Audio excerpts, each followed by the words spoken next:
Okay, why don't we start since it's 2:05 and I want to respect everyone's time here. Hi everyone, my name is Crystal Mudheb Peck.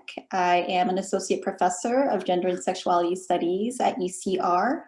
And I'm actually joining you today from the land of the Tongva people, or Los Angeles. I'm just admitting more people from the waiting room. So before we start, I just want to let everyone know that we're recording this event and it will be posted on the Center for Ideas and Society website. So hopefully that's okay. Let me know if you have any questions about that.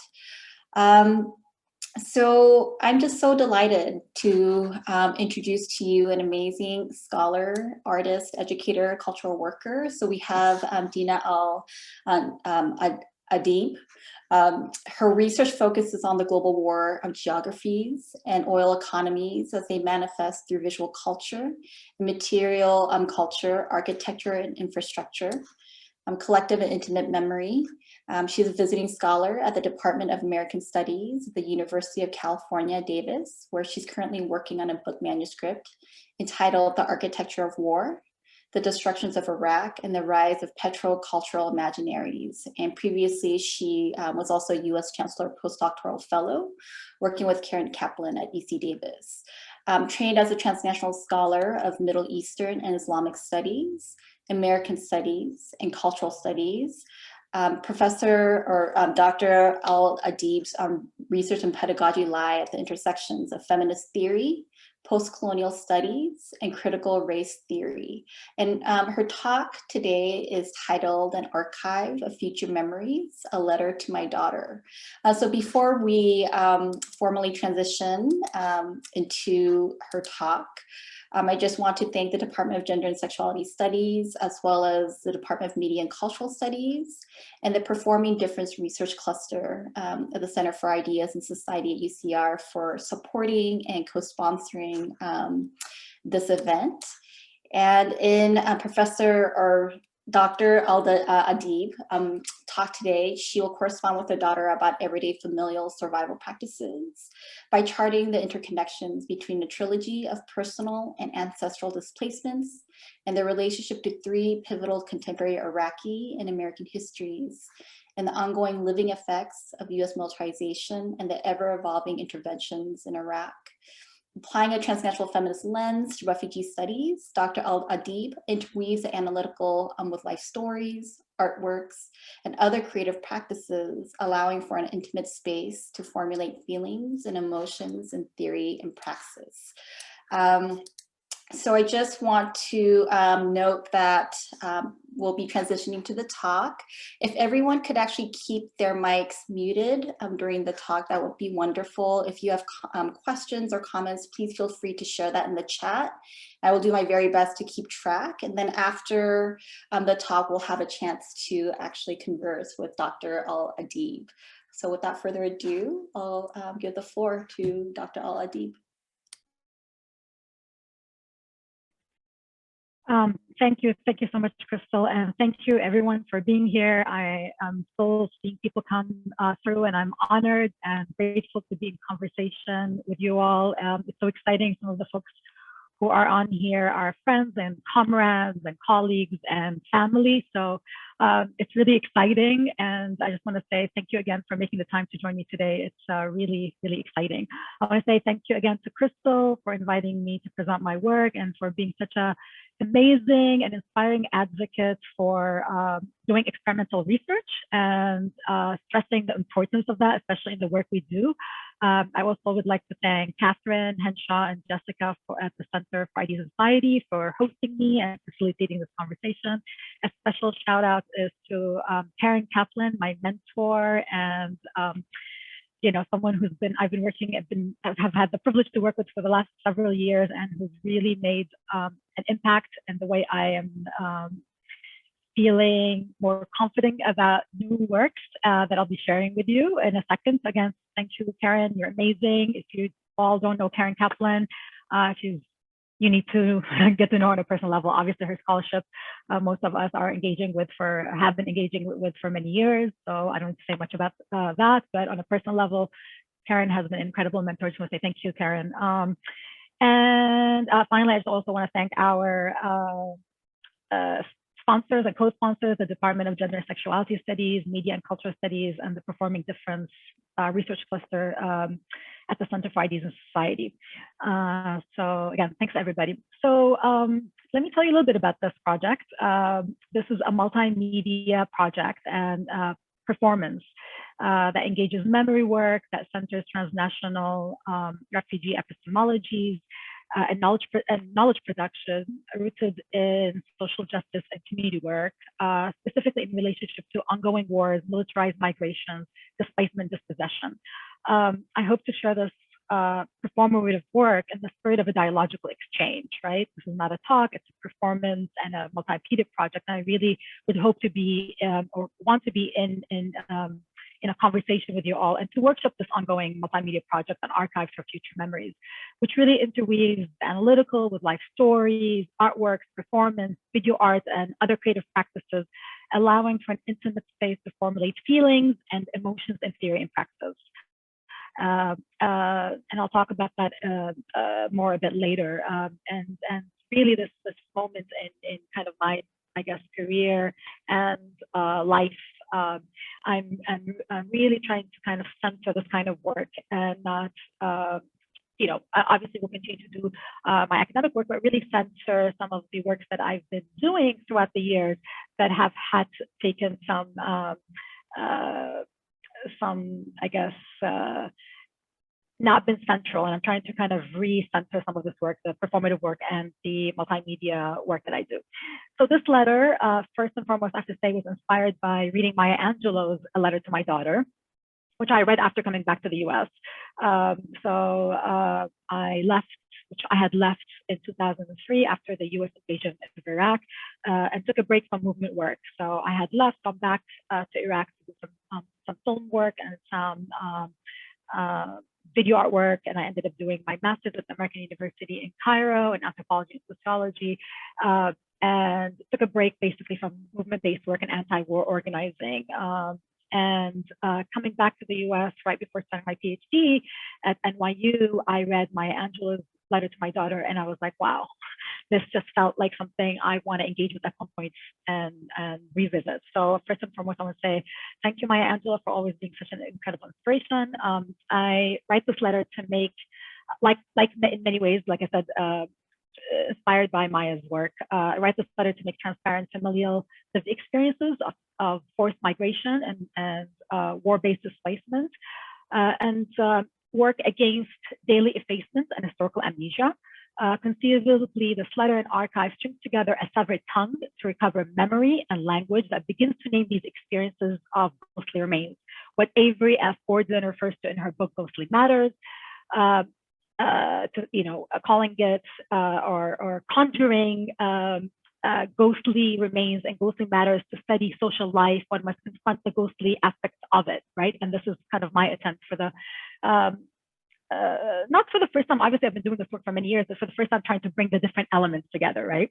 I make use of Gordon's term, hunting, as a method to examine how abusive systems of power make themselves known and quote, and their impact felt in everyday life, especially when they are supposedly over and done with, or when their oppressive nature is continuously denied, end of quote. And again, I'll speak more about this later, but I wanted to make a point here that it's the term hunting, I would love to also, if you can make a note, would love to workshop with you all, because I'm still wrapping my head around it and still trying to find different ways of moving that terminology forward.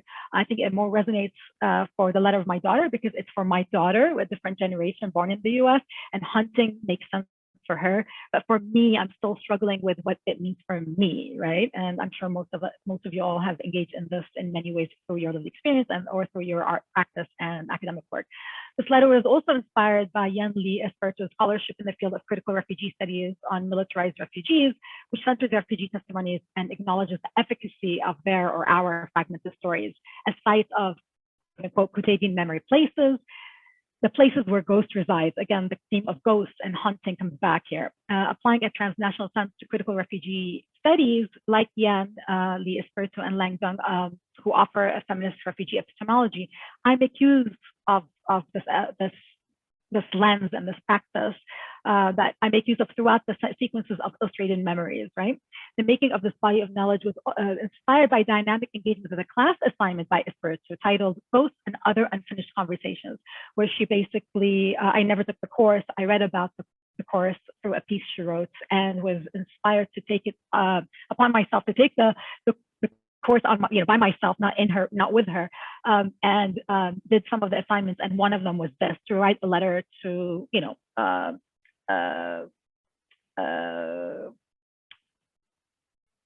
about ghosts and hunting and unfinished conversations, right? So the project summons us to shift the specters that hovers over personal heartaches, family tensions, and the solution economic insecurity, quote unquote, and to look for what modern history has rendered ghostly and to engage the lost and missing subjects of history, looking for events and people that are seemingly not here or barely here.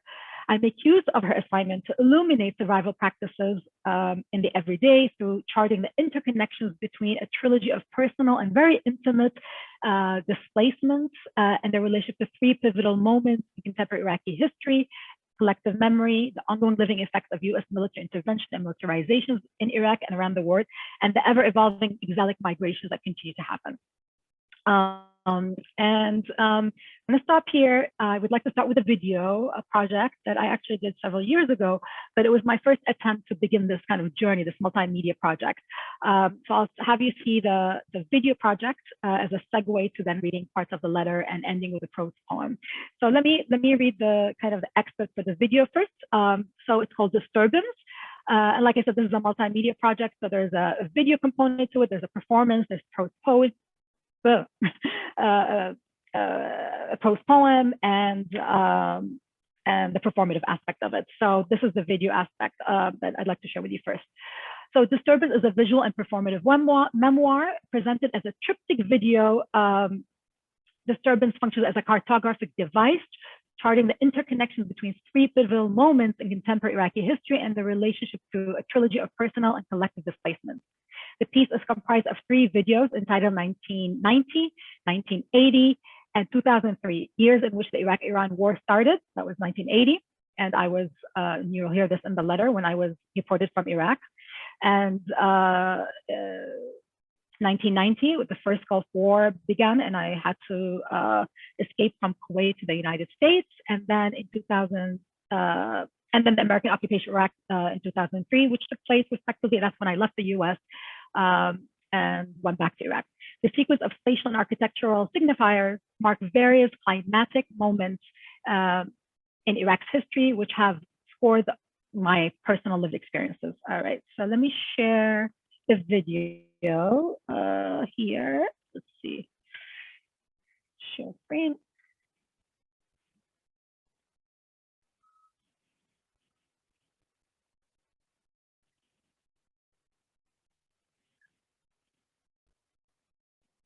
Okay, so we shared it right before you all joined, and it works.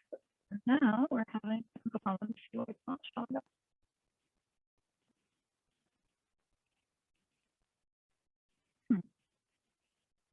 Are you not able to share? Maybe, hold on. Oh, there we go. Can, you know what, I need to add the sound. I didn't add the sound. Share sound, yes. Okay. And can everyone see the screen? Yes, everyone can see the screen working? Okay. So let me know if there's sound. There's no sound at the beginning.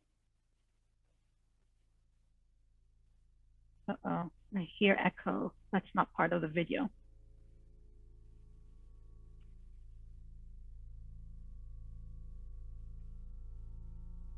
There's a problem with the sound.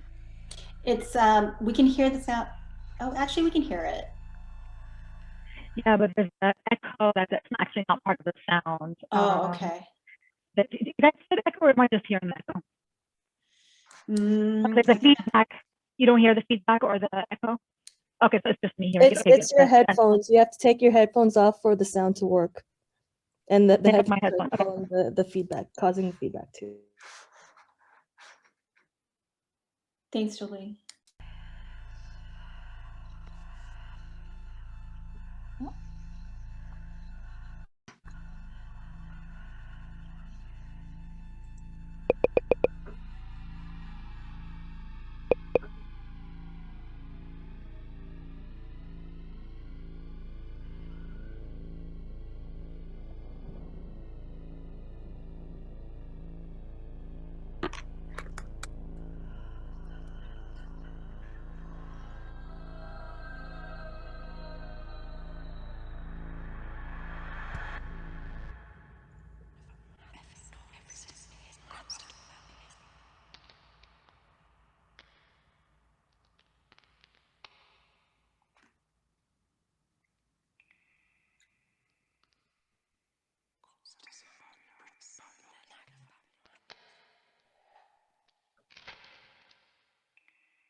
Okay, can you hear me? Yes.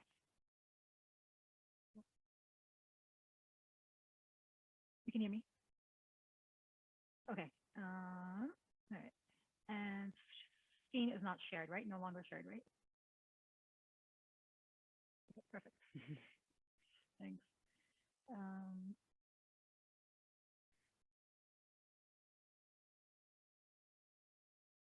And again, in an ideal way, let me just say something about the video before actually getting back to the letter itself. The video in an ideal world, you would not see it as a sequence. You would actually, in the way it's been presented in the past, you would see them simultaneously.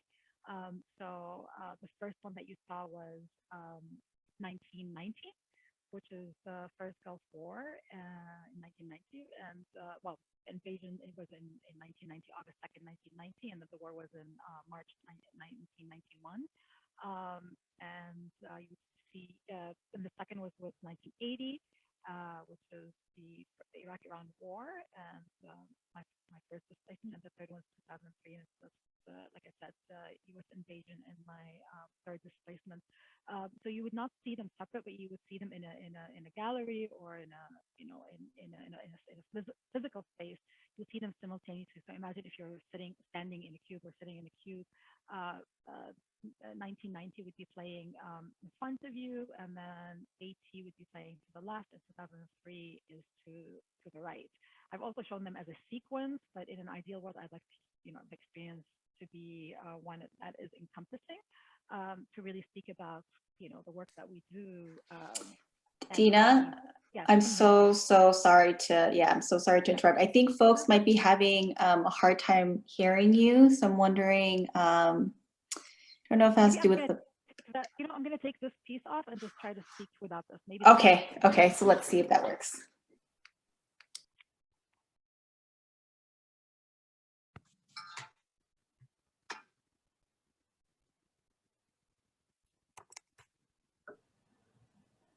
Do you want to try talking and share?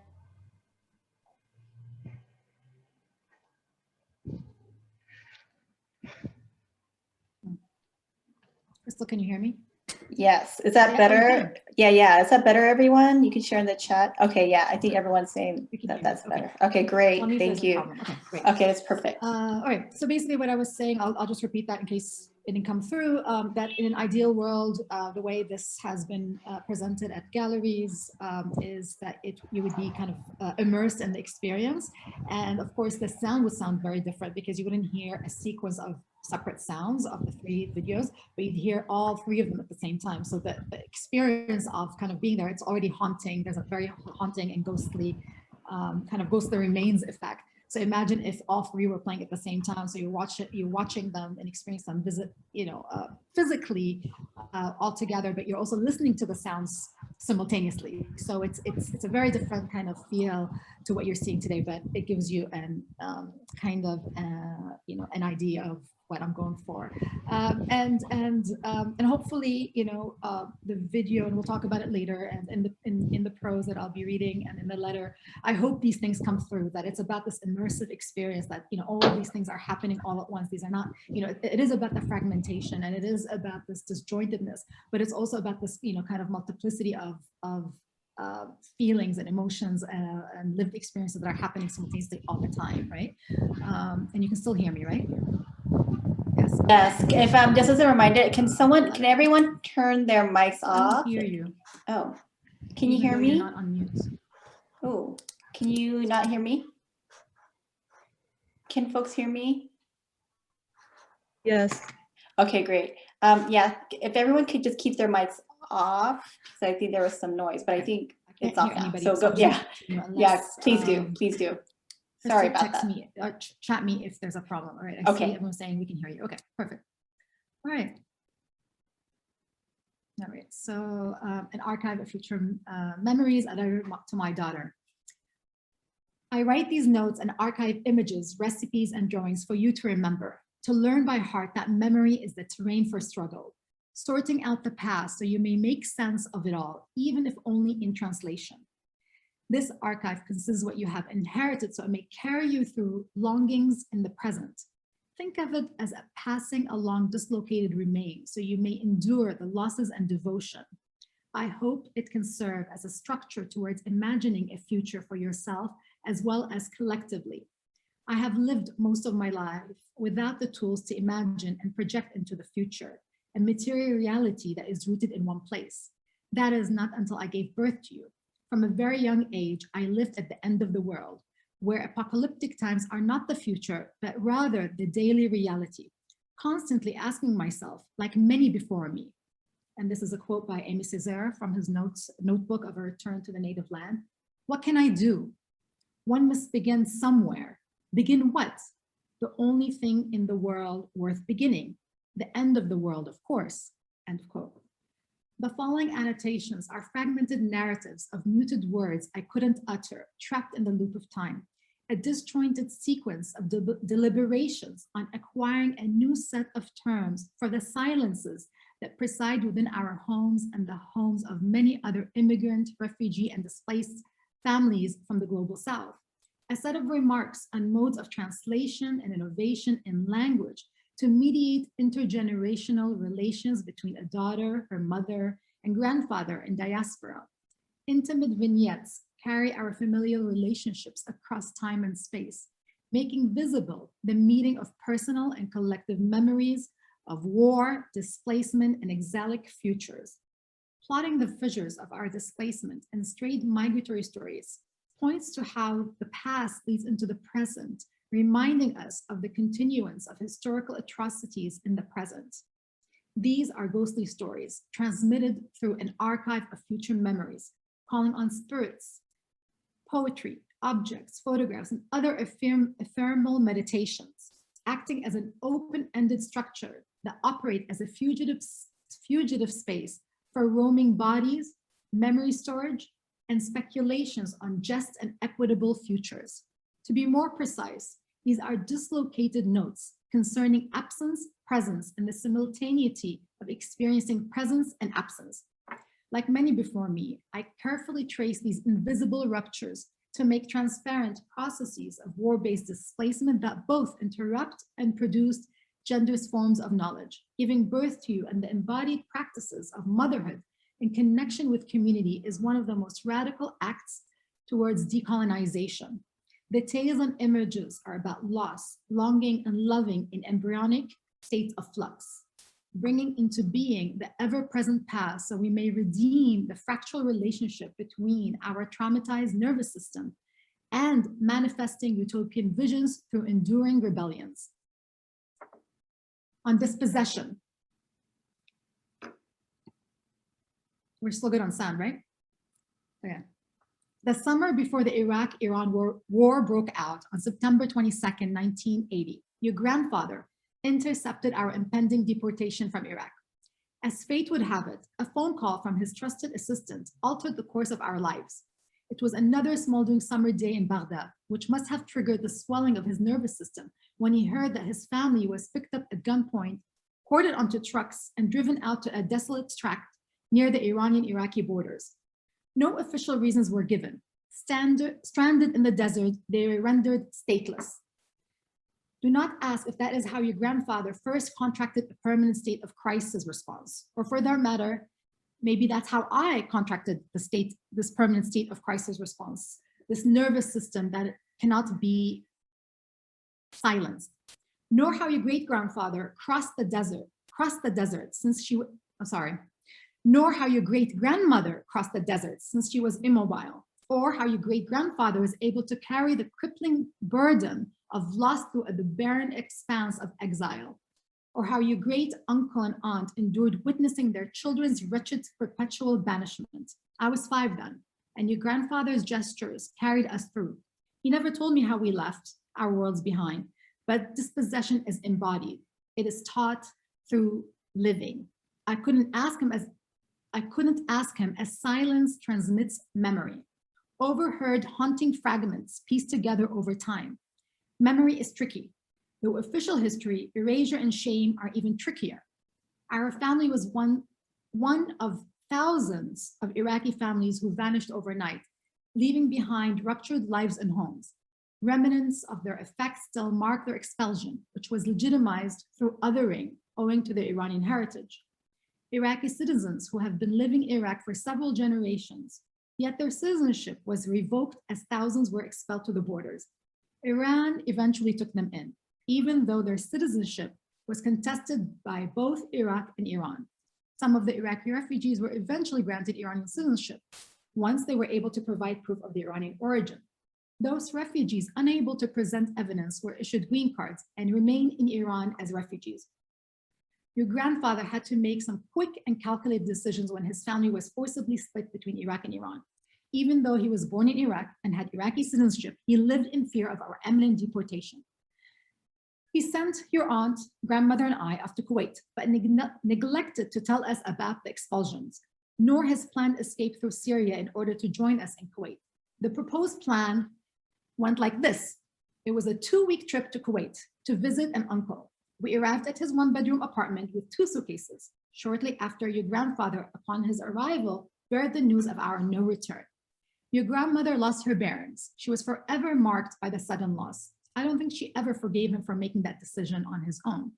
I understand her resentment. After all, she did not consent to leaving her home, her family, and her life. Her longings are still haunted by those memories. She often reminded him of all her sacrifices that she believed reduced her life. Even though I shared her loss, I couldn't assume her affect. I still wonder if your grandfather had much of a choice considering the ubiquitous state surveillance. In order to evade this deportation, he was pressed to escape without anyone's knowledge. In order to evade this deportation, he was pressed to escape without anyone's knowledge, sorry. Living in fear of being found out by the secret police meant that one must remain silent, even in your own home and with your family. The mukhabarat's omnipresence evoked the Arabic phrase, al-hitan ilha idhan, the walls have ears. Though at the time, I didn't see the ears when I nibbled on the edges of the cemented concrete walls in our home in Baghdad. I wonder if those same wall marks are still marked by my 5-year-old teeth. There's actually an image I won't be sharing right now with you. Basically, it's a wall with ears and there's a sound piece to it, but I won't be sharing it at this time because of time. In fear of being found out by the Iraqi secret police, our hush-hush escape continued to haunt us over the next 10 years in Kuwait. That is until the Iraqi invasion of Kuwait of August 2nd, 1990, when we found ourselves stranded in the US amid the launch of Operation Desert Storm and airstrikes on Iraq commencing on January 17, 1991. 20 years later, we continue to bear witness to our daily effacement and devastation of our homelands. The destruction of the first Gulf War led into 13 years of deadly sanctions, paving the path towards the second Gulf War in 2003 and its ongoing disastrous aftermath. For Iraqis, they were not separate conflicts, but rather a series of brutal escalations that continue to haunt us till this very day. For Iraqis living in Iraq, the sustained terrorizing violence punctured their daily lives, where every household was affected. I now straddle a world cut in two, divided into different categories and intended for different kinds of people. Those on the brink of apocalypse and those who unconsciously or consciously profit from it. Oh, and then there are those on the brink living within imaginaries, like your grandfather who had brought into the American dream. While on the other hand, your grandmother longed to return, not necessarily to a specific space, but rather to a time and place that no longer exists other than in memory. I couldn't write about any of it until I came across Atal Adnan's work. More specifically, I was inspired by her prose poem, To Be in a Time of War. This one I call To Be in a Time of Infinite War. All right, here we go. To another summer of dust storms, to see him through my bedroom window waiting for me, to be partial about following me on his motorcycle to Kuwait International Airport, to stand at the security checkpoint with Baba while he waved to me, to hope Baba wouldn't notice, to arrive to San Francisco International Airport, to the coldest summer I have ever felt, to wake up the next day to the smell of peaches and the awful news of the Iraqi invasion of Kuwait. Iraq what? Iraq invaded who? Iraq invaded Kuwait? What just happened? to forever remember August 2nd, 1990. Not to forget the British and Americans in this, to watch only news for another year, maybe 2, 3, and counting, to feel numb in front of the screen, punctured by moments of despair, silence, to turn the radio on and off, the TV on and off, the newspaper up, to pick up the newspaper and putting it down several times a day, to feel angry yet paralyzed while reading the newspaper, to doodle, circle, and clip newsworthy articles, to friends encouraging all of us to see a therapist. Therapist? My parents asked their friends, a therapist? Well, to my parents for believing that therapists are for crazy people, to the smell of Arabic coffee and za'atar in the morning, to hold onto the smell while waiting for the launch of the first Gulf War, to the deafening sound of silence in front of the screen, to Mama for insisting to return in the middle of all the chaos, to Baba for registering us in high school and looking for a job in the middle of all this, to feel contempt towards my teachers and schoolmates for the complicity and indifference, to my English teacher for being the only one to register the war and encourage me to write about it, to my sister for walking alongside me in silence. We never spoke. It was a constant silence. But we walked, we continued to walk. To Baba cooking bamia, okra, tomatoes, lamb with some garlic, salt, and pepper. To wait some more for Mama's safe return. To walking out of the classroom and sitting in the courtyard when the bombing began the next day. Don't forget, walking is a practice. To Mama for her courage to fly to Baghdad and drive through the desert to Kuwait in the middle of an armed invasion. To find a robbed house with open doors and windows. To land in a hospital. To ask why are they looting, to drive back from Kuwait through the highway of death to Baghdad, to pick up the phone receiver, to call her, but the lines are cut off, to finally getting a hold of her, but the lines are cut off, to her trying to call us, but the lines are cut off, to urge her to leave before the US, as Bush declared, bomb Iraq back to the Stone Age, to detest the sight of yellow ribbons tied to tree branches. People don't know about people don't notice the sight of yellow ribbons on branches. I still do. To Baba for holding us together, to mind the news before bombs fall over Baghdad. Bombs fall over Baghdad. Bombs fall over Baghdad. To witness the spectacle of violence while holding my breath. To remember to breathe. To remember to breathe.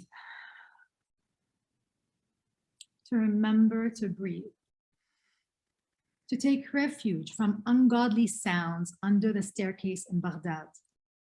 I stopped breathing. I forgot to breathe. I don't remember how to breathe. I don't breathe.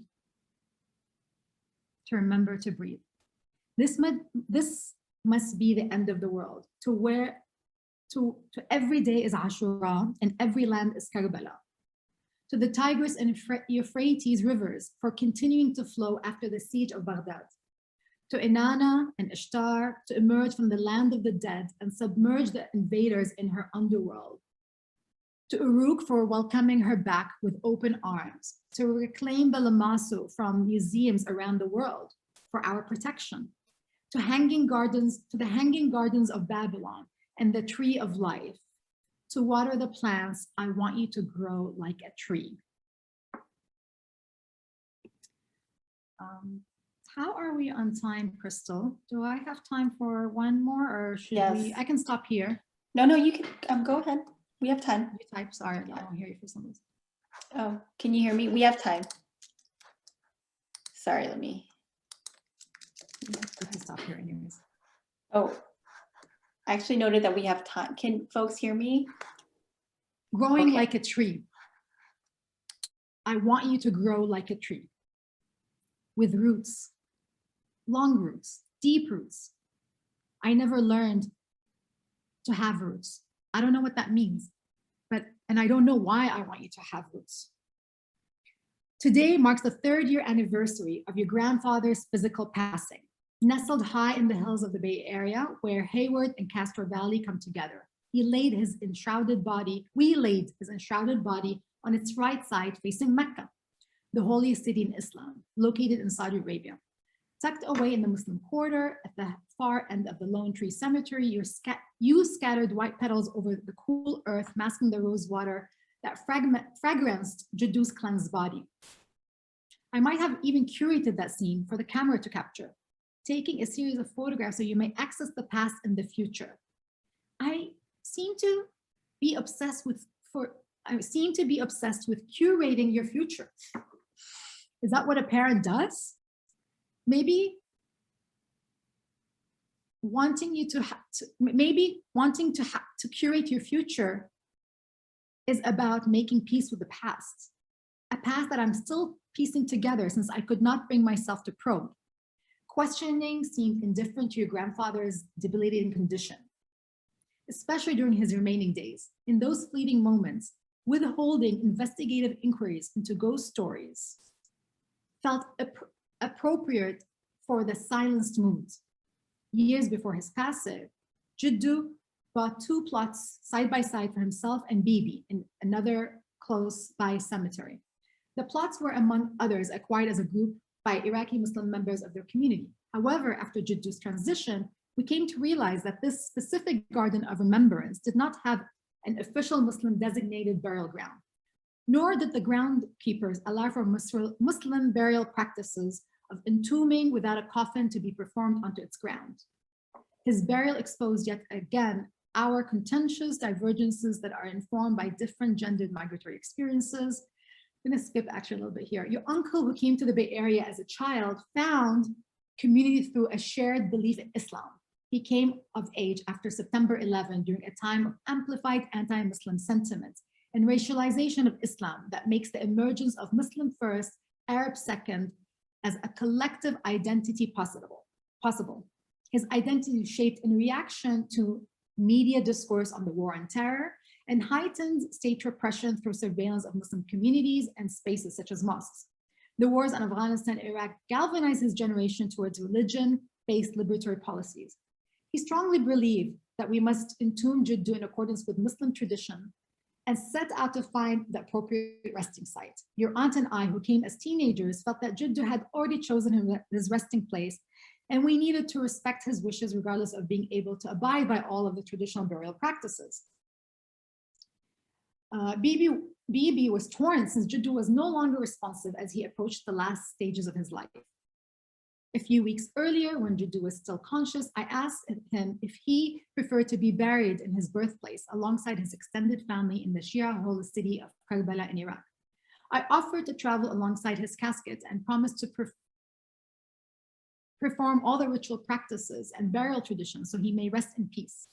My father was too practical to go along with such sentimental gestures. Kindly, I received his wishes, but felt that by burying him in California constitute yet another rupture and a distancing from, even if symbolic, a return home. A return home for you, Tala. Jaddu's funeral sites proved to be about a contested terrain where ghost resides, traversing literal and figurative boundaries when carefully traced, make transparent our losses, longings, and intimate relationships to a multitude of displacements that bear witness to our fragmented stories. Just days before his passing, I still couldn't find a language to voice his hushed escape from Iraq as a result of his family's forced deportation, which rendered them refugees at the Iranian border. Without your grandmother's knowledge, his undeclared decision to flee for his life made us fugitives overnight and produced hysterical symptoms that are occasionally diffused through time and accentuated by certain known and unknown triggers to our nervous systems. There's actually some photos. Again, I won't be sharing the photos at this moment. Courting quietness and restraint was a survival practice for me in the everyday. To embody a language that begins to connect memory through these practices of exchange between you and me may open up possibilities for you that may include dreams of expansive futures, liberatory political demands, and desires that are decolonial, anti-imperialist, anti-capitalist, feminist, and queer. A future where quotidian praxis craft revolutionary and just possibilities in a world marked increasingly by apocalyptic sensibilities concerning environmental and social political degradation. There's an urgency to address our responsibility here, an entanglement with militarization, structural racism, and the drastic unequal distribution of wealth and resources around the globe. Our interconnected relationship to natural and material resources is critical to addressing the crises of a rapidly globalizing world underscored by racialized and necropolitical destruction. That is, the entanglement of the political, social, economic, and military apparatuses deployed for death and destruction. Our political, economic, and cultural paradigms are shaped by the significant challenge of our dependence on toxic and unsustainable resources, which must be reevaluated in order to address a series of interdependent crises facing us, including the war climate continuum. That is the entanglement of climate change and political conflict within contemporary global relations. I call once again upon Atala Adnan's work on displacement and absence to guide you and remind you to grow like a tree. Absence, displacement, waiting, then comes rejection. Anger follows. Shame makes the beds. The shadows jostle between the walls of the scarcely visited cities. Time nips at our heels. We are afraid to arrive last. I love the rain when it wraps me like a river, grafts me to the clouds. I share in the properties of the sky. I grow like a tree. Like a tree, I want you to grow. I'll stop here. Thank you so much, Dena. That was so beautiful. So we have a good amount of time, at least 30 minutes for Q&A. So again, thank you so much, Dena. Just really amazing. And so I wanted to just take some questions from the audience. You can share your questions in the chat, or if you want to unmic yourselves, you can also do that as well. So I'll just open the floor to questions, immediate responses.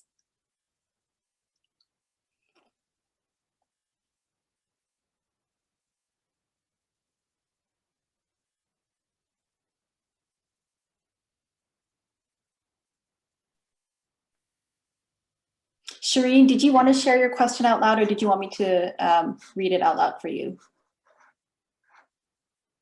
Whichever way you want, Crystal, just go ahead and read it. Okay. I can't seem to get myself back on video for some reason. Okay, let me read it and just feel free to add to it. So Shireen noted, thank you so much, Dena, for depicting so eloquently the trauma and loss inflicted by US military intervention in the Arab world. I'm struck by the physical impact of memory on your retelling. Can you talk a little bit about the relation between the act of remembering and how the body archives and relives memory of trauma? It's a really beautiful question. Beautiful question. A hard question. Wow. It's a beautiful question. It's a very hard question. I ask this question every day. It's a very intimate question also, because I feel like it's something that I and many of us struggle with on a daily basis. Let's see. I'm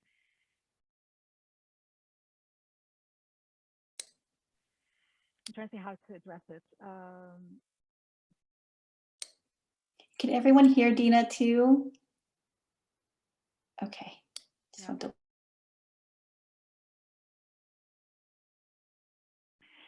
Okay, there's many ways I can address this. I think what's coming to mind right now is the work I do or have done, I guess, on Ashura commemorations. Let me just explain what that is before talking more about it.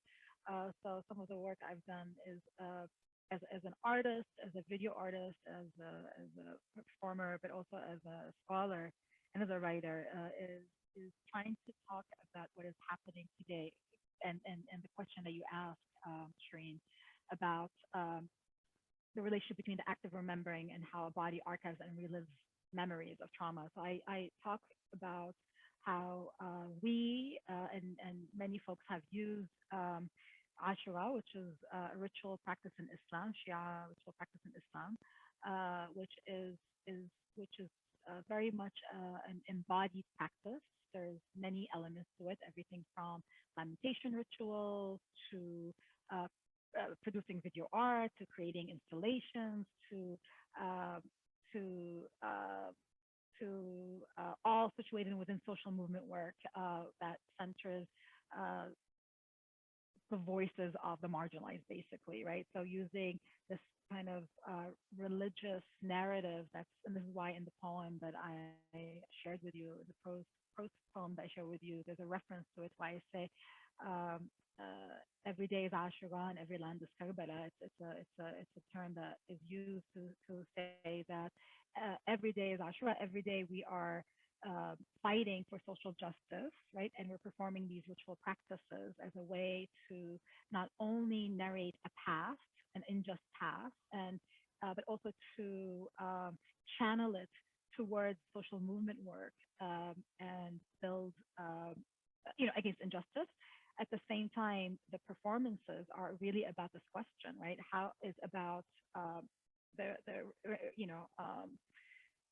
the relationship between the act of remembering, remembering a past within the present, and then that how the body, through performance, is not only archiving but relives that memory of trauma, right? And by performing these rituals or whatever it is, sometimes they're not rituals. Sometimes it's, in my work, it's not necessarily religious. It's really it's performance artwork, video artwork. It's about understanding that the body archives these memories, right? And that the nervous system, more than anything, how do we is it about undoing? Is it rewiring the nervous system?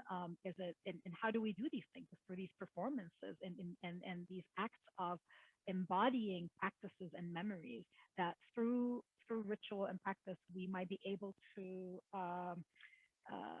not only share the stories, but really to, again, share these stories within, rooted in social movement work and justice. So for me, these things are not just about, obviously a writing practice or an art practice or performance practice, but all these things have to be rooted within movement work and social justice work, because it's not just about an individual practice, right? And it's not only about an individual set of lived experiences, right? It's about how do we, bring these. Can people hear me? Could you, I'm sorry, Dena, I think some people might be having a harder time hearing you. Would it be possible to speak without the headset? Yeah, thank you so much. Thanks everyone for your patience with all the sound issues.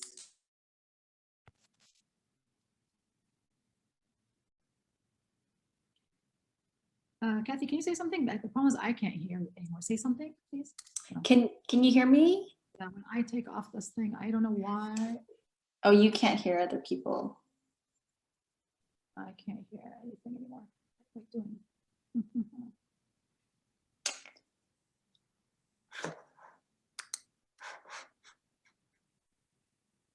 You can hear me though, right? Yes. Yeah, I just can't hear you anymore. I don't know why. I can't hear you. If anyone has a suggestion on how I have to fix this problem, I can continue talking. And if someone has a suggestion, let me know. Another way of doing this, maybe. Let me do it through this. This might be better.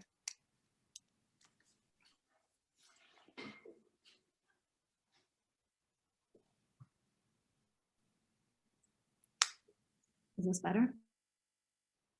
Can you hear us? Better? Yeah. I can hear you now. Okay, perfect. Is it better or is it the same that's problem? No, that's much better. I think that's much better. Much better. Okay, sorry about that. No worries. Of course, I tried all these things before we got on and we didn't have a problem, but these are how sometimes these things work. But it makes, I guess, sense to the piece, the fragmentation, all that. Okay, I'm not going to get into all that. But yeah, just to respond to that. So I feel like, Shireen, I don't have an answer. It's something that I grapple with in the different ways I engage with this work. I think it's a very important question. It's very much, I'm very much in conversation with and is thinking about these questions. Like I said, for me, these. I'm going to go back to your question, actually making sure that.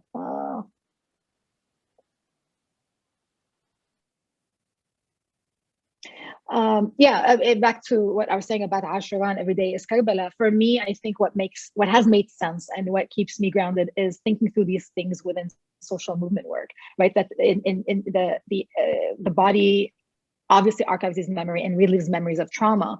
And if we are theorizing about it, we need to, theorizing about it is limited. That's what I'm trying to say. And this is my attempt in this piece, is that theorization about these issues are very limited, because this is not about, you know, an intellectual process. It is very much about a lived experience. It's about a trauma to a nervous system, you know, concerning past memories, and in this sense, in this case, future memories, right? And trying to craft a different world for a daughter, for my daughter, at least in this sense.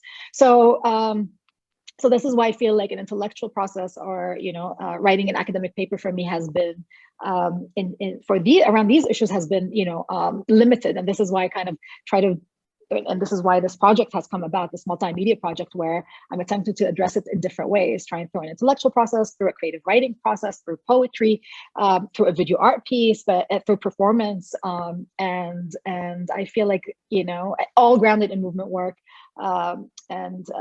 Yeah, I'll just stop here. I don't know if I'm answering the question, but you answered it beautifully, and I love the way that you connected it to resistance as well. I mean, I grapple with the same question, and I grapple with the same question in my latest work on women in the Midan and in Egypt and the revolution. And I truly agree with you that it's very difficult to theorize, but that, you know, I could see through your retelling how embodied your memory was. So that's why I asked the question. But thank you so much for giving it this much attention. I appreciate it. And thank you for the beautiful talk. Well, thank you, Shireen. You've obviously been also someone who's inspired some of this work. So I just want to say thank you for also being here. I appreciate it. Shireen, it's an honor. That was a beautiful question. So I know there are two members who are offering questions. So maybe David, we can start with you. Thanks, Crystal. Thank you, Dena, for that really tremendous talk, and for the visual work, which was compelling, and to go back to your own term, haunting. And you started, you know, to sort of ask about that term itself and what it does. And as I was listening to the memoir piece and talking about whether or not, you know, your father's sense of constantly impending catastrophe had then been taken up into you and then potentially into your daughter, I was thinking about haunting, and I was thinking, I wonder if one way to think about haunting is about its doubleness, because there's one way to think about haunting, which is that something traumatic, something that gives you dread, keeps recurring, and that's the relation we have to ghosts that is negative, if you like, and which somatizes, you know, to go back to the last part of your discussion. But another way to think about haunting is that what these vicious colonial assaults on cultures do is to destroy lives, but also to destroy the potentials involved in those lives, but they never succeed. And I wonder if one way of thinking about haunting is to think of haunting positively, as a way in which the potentials that were scheduled for destruction actually keep returning. And so I guess my question is, if we can think of it like that, is there something in these two forms of transmission, one the transmission of the trauma, the other the transmission of possibilities, that you think comes out of your family's experience, and indeed more widely from the experience of West Asia and people living there, that transmits to the future as a repertoire of possibility rather than a memory of destruction? So that was really my question for the memoir. And what you can pass to your daughter, I suppose, is part of that question. That's a beautiful, beautiful. Thank you so much. That's so beautiful and super helpful. I must say, again, these are things I grapple with, and I feel like maybe like most of us, we keep on writing about this stuff over and over, and we're dealing with similar issues. And each piece you read, you feel like it's grappling with the same questions in different ways. And what you said at the end, which I wish I wrote down, if you remember and you can share it with me, I'd love to write it down and quote you. The transmission of repertoire. So, you know, I use the work of Diana Taylor in past works around the Ashura and Karbala and displacement and migration, militarization, all the stuff that we talk about. And the way she has, you know, looked at archives, not looked at archives, just traditional archives, which is archives as in what we know as like, traditional archives at, at libraries and museums, and other institutions, but, ephemeral archives, right? That of for example,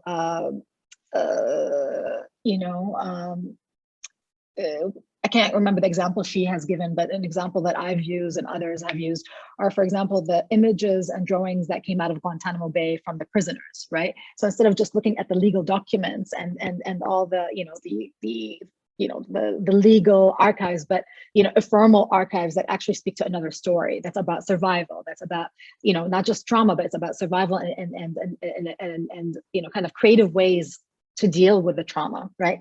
And I agree with you. I mean, I struggle with the word hunting, and it's not my term.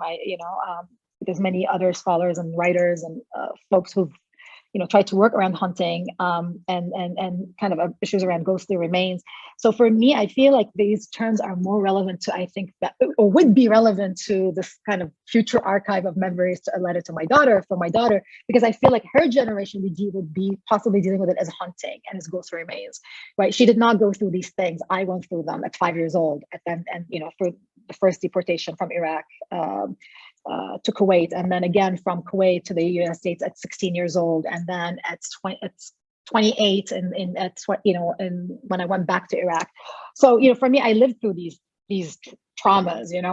So I think she would be, if anything, she would be experienced as part of a hunting or a ghostly or generational trauma, versus mine. Like, my whole nervous system is set up wired in a specific way that I hope she won't be wired. I mean, she'll inherit some of it, but I hope that her lived experience would look very different. At the same time, so for me, I think the terms I'm trying to find to deal with in my realm, I feel like I don't even have those terms yet and need to work on that. And for her, and I agree with you, the haunting and the ghostly remains are exactly what you're saying, is that they do need to be positive, just like in Ashura rituals and the concept of the concept of Ashura's every day and every land is Karbala, that these traumas, these horrific traumas within the Karbala and Ashura stories, but also in our lived experiences, are not just trauma. These traumas are then fueling social movements. They are fueling knowledge production. They are fueling art projects and this kind of work, right? And this is what I hope to gift her. This is my attempt, is to tell her that these stories, even though she didn't live them, these intergenerational traumas for her will not just be that, but they are really rooted. It's kind of giving her this big present of my life work in many ways. Not life work as in like, not from an ego driven, but like as someone who struggles with these things, not just academically, intellectually, but through a lived experience on a daily basis, as an artist, as a writer, as a mother. These are the questions I think about for her. Anyways, I'm going on, but all I'm saying is thank you for that intervention, and I agree with you completely. This is amazing feedback, everyone. Yeah, I agree with you. For me, this is the point of this, is to move it away from it being negative, but to kind of channel it towards a different kind of repertoire that is about one that is imagining a different future, right? Yeah, I'll stop here. Thank you. Thank you. Thank you. Thank you, Dena. That's so beautiful. Salman, so sorry if I'm mispronouncing your name. Lana, it's okay. It's Hi, Lana. yeah. Hi, Dena. So good to see you. Great to see you. So my question is actually based on some knowledge of you and your work, and my and this beautiful, wonderful, heart-melting talk. And my question is, so my sense of your work is that it has always exuded a sense of indomitable freedom. And it is discrete. I know discrete and indomitable don't really go together. I love that. For some reason, in your work, what I see is it always has been, for me, like it exudes the sense of really indomitable freedom, like something you cannot bottle up in any form, even in the forms that you give it yourself. Like, you give it forms and then it exceeds those forms. And I wanted to ask you, somewhat related to David's question, about basically the freedom that fugitivity has offered you. as a space? Because you mentioned fugitive a couple of times in your talk, and I wanted to ask you about, yeah, basically the freedom that fugitivity afforded you, if any, and where is it that, maybe this is a somewhat more complicated question, where is it that our freedoms, the freedoms of our ancestors and the freedoms we pass on to the daughters, to the next generations, like how do they, what's this navigation? What's this intergenerational navigation, right? And can we really create freedoms for others who aren't there yet, right? Should they be creating their own freedoms or something? Like really, where do we draw the line and say, okay, this is for her to do and no longer mine? And this is where I like recede now. So I guess, yeah, the two-pronged question. And thank you for this wonderful, wonderful work. Thank you, Lena. Thank you for being here, and thank you for your, astute kind of remarks and feedback.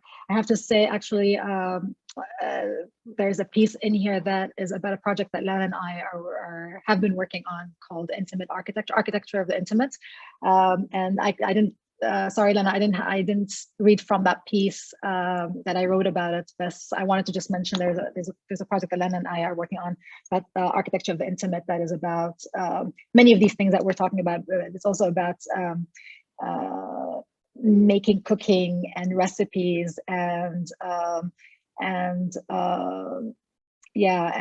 taste and architecture of the intimate. I won't talk too much about it, but I just want to say that Lena and I are working on this project. I'm looking forward to developing with her and thinking through the questions that you're asking, Lena, because I don't think I have the answer to them. I think it's a very incredible question. I will be thinking about it. It's a hard question. All I'm going to say about it is,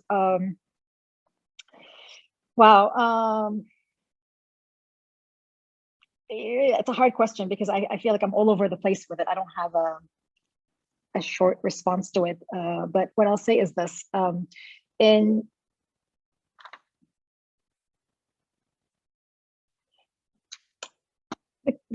say two things. Again, the issue of the freedom that fugitivity has offered, it is.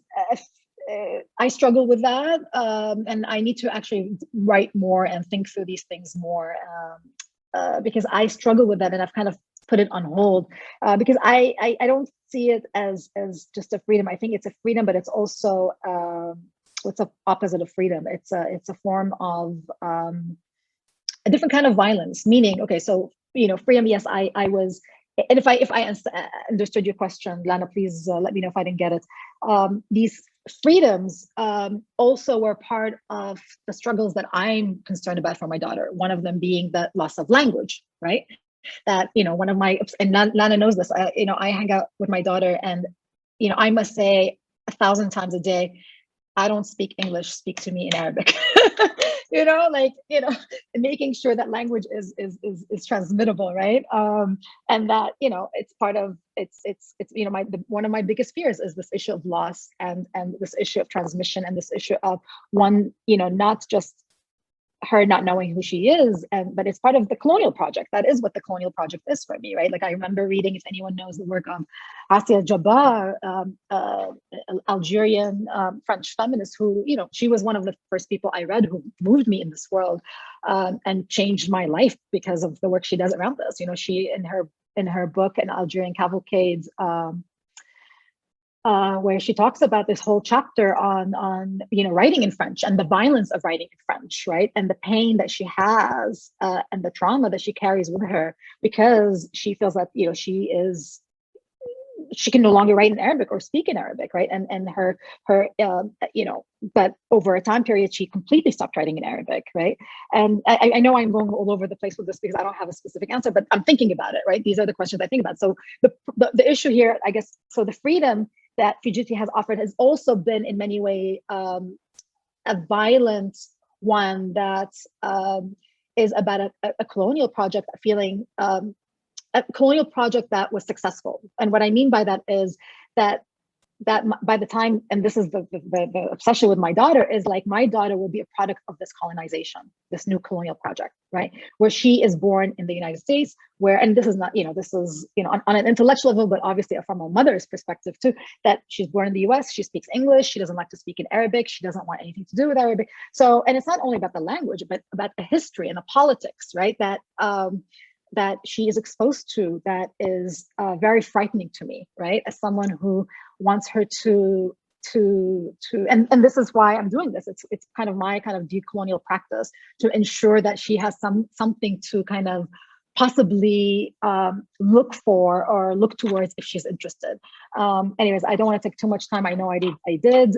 And for that last question that you said, Lana, the place, when do you stop? I think this is why I'm putting it into a letter form, because I don't want to drive her mad and and have her hate me.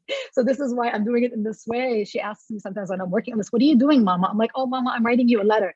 "What are you writing a letter about?" I'm like, "Oh, a letter to tell you how much I love you and what I want you to learn in this world and how to grow like a tree." And she doesn't get it. Obviously, she's only 5 years old, by the way, if anyone who doesn't know my daughter is. This is my way of also like channeling a lot of this, so I don't completely mess her up. And I hope she doesn't have to think about these things, but I also, again, back to your kind of the first comment that you made, Lana, there's a discreetness to it, but there's also like this kind of expansive freedom that I struggle with, right? I want to be as discreet as possible with her, but I also want her to understand what, the potential of this expansive freedom. Anyways, I'll stop here because I'm taking too much time. I want to give other people a chance. Thank you so much, Lana. Thank you, everybody. No, not at all, Dena. Take as much time as you need. I know there are some comments, Dena, that you might want to read. They're a little bit long, so I won't read it out loud. I want to make sure just to say, how can I save these comments so I can come back to them? Is there a way I can like save these so after the Zoom? The chat will be saved, so I can send that. Perfect. Afterwards, yeah. That would be amazing, just to make sure that I, got to everyone's, in case I don't get to everyone's comments. I'm gonna look through anything. If anyone wants to say something while I'm reading through these.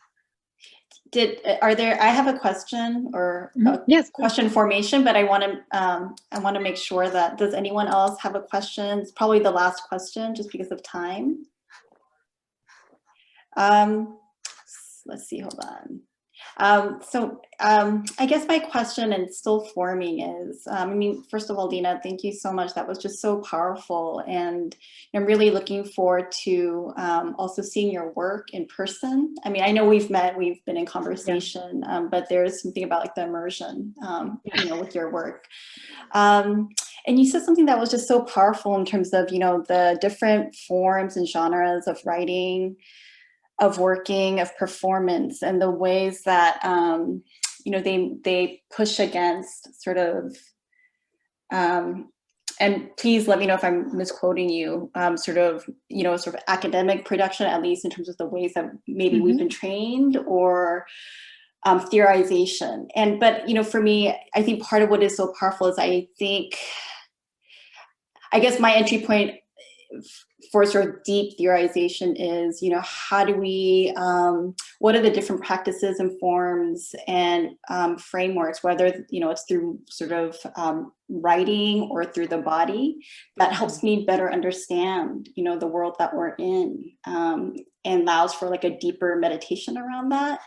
So I think there are ways that your performance, for me, is actually a form of sort of somatic theorization, so I'm trying to sort of think through the different,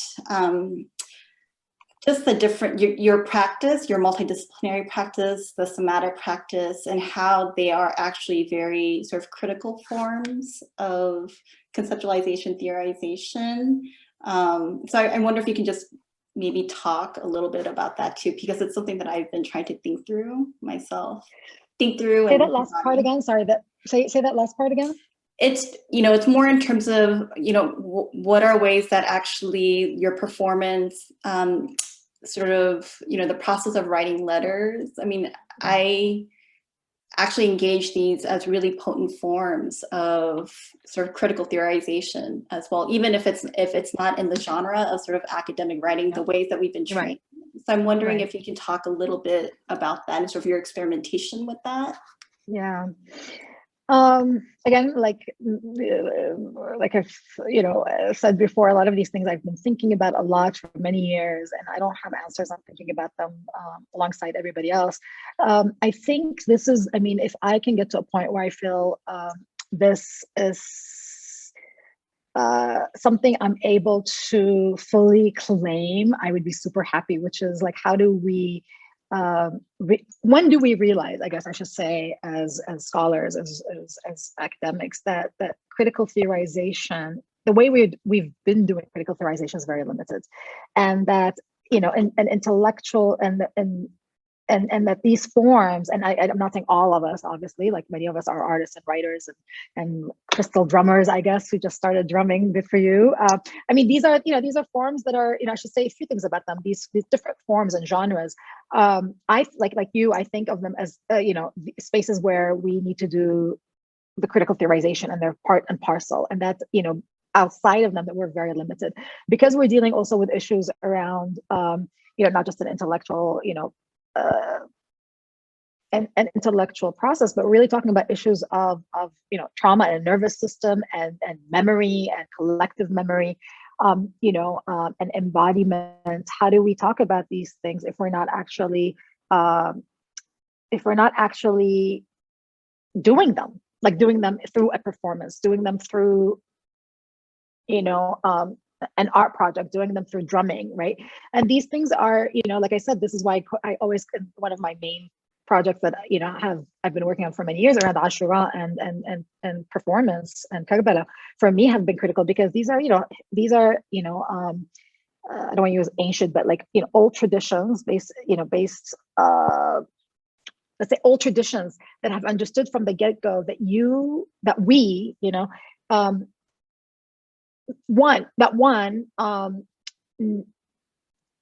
memory and the embodiment of trauma cannot just be retold and retold, right? That one has to reenact these things through ritual, through performance, through whatever practice, to then find a way to not only channel them, but to really also situate them, like I said, in social movement, right? Because it's like there's a meta narrative, right? And then there is the remembering of this meta narrative, and then relating it to your lived experience, and relating the trauma to a past trauma and the current trauma, but also channeling it into an embodied practice, whether it's a ritual like a performance, and situating it in a social movement work. And I think the circle is really critical. And unless we're able to kind of theorize around this, I feel like it's very limited. I don't know if anyone, I'm sure a lot of you know the work of Nadine Nabur, who is also a colleague and a friend. And we talked last week, and we had an incredible conversation about decolonization and the way we have we understand scholarship, and that the work that she's been doing. And I probably shouldn't be saying this too much about her work, but if anyone saw her newsletter today, did anyone by any chance see her newsletter today? I know there's a lot of people here who know her and know of her work. If you haven't, check it out. But basically, her work around decolonization in the academy, and how many of us need to create different kind of ways for critical theorization. So one of the ways she says to do this is actually, or she does to do this is not just in kind of I'm not actually giving justice to her work right now, but basically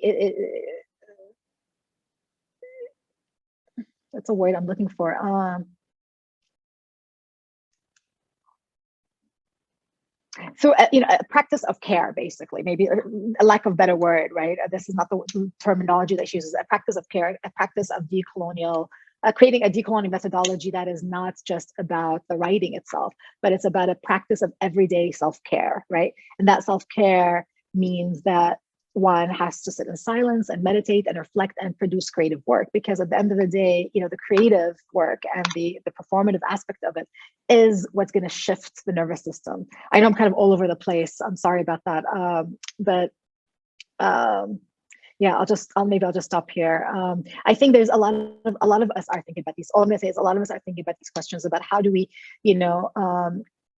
critically theorize alongside a practice that has, and I guess this is why I said at the beginning of this talk that I'm really looking for a kind of a dialogical exchange, that I think that we need to look at this kind of like more holistically, where the critical theorization is not just happening in kind of traditional scholarship, but it's also happening in the performances and the creative and embodied practices that we do, as well as the self-care and the movement work. And it's kind of like, it's kind of reciprocal, like, kind of, a circle that's constantly moving, and one cannot exist without the other. And I think this is why, programs like gender and women's studies, ethnic studies, American studies, all these, radical programs that emerged in the 60s and the 70s in these countries came about, is because there was an understanding, that this needs to happen, right? We're all movement-based folks who decided to come and bring this into the academy and the intervention. I don't need to talk about this. Most of us here are part of that, or the generation before or during, after, and are product of that.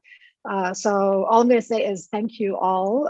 I know we're running out of time, so I want to say thank you all for doing this work. And I'm honored to be in conversation with you all, truly, because I feel like we're all thinking about these things, and I feel like it's a collective process and it's not an individual. And I wish, I was talking to actually Dena about this, that we need to create a space to actually be doing this work, not just, part of a, maybe a collective, I don't know, different ways where we can just, and it's not just about a talk, a presentation, but how do we actually are all of us sitting in conversation, developing this work together in theory and practice and within social movement work. So I'll just stop here. But yeah, and if anyone's interested in continuing this conversation with me, I'd be more than happy. A lot of people here I know, and I love their work, and honored to be in conversation with, so hit me up. Dena, would you be comfortable actually sharing your email address? Oh, of course, yeah. Folks, in yeah, of course. Contact you. And, I think the questions that were asked, I mean, they're really profound questions. And I really appreciated, sort of the way that you approach these questions. And, I think your response is part of the processing, right? It's not actually offering a definitive response, because it's hard to do that with these questions. But thank you so much again for everyone who joined. I know Karen had, I'm just going to cut and paste Karen's comment earlier. So this is not from me, this is from Karen. This is just if you want to sort of explore Dena's work more. Here's a few Vimeo sites where you can look at her work. And this is Dena's email address, just looking at the chats. So thank you so much, everyone, for joining us. And hopefully, in the spirit of what Dena shared, we can continue to, sustain space for each other to process and to think and to create. So thank you so much. It was wonderful to see all of you. Thank you, Dena. Thank you again, Crystal, for inviting me. Thank you again. It's been an honor, truly an honor, to be in conversation with you all. I know all of you are doing such incredible work, and many of you have been reading for years. So I just want to say thank you. Thank you, everyone. Thank you so much. Thanks. Take care. Bye-bye.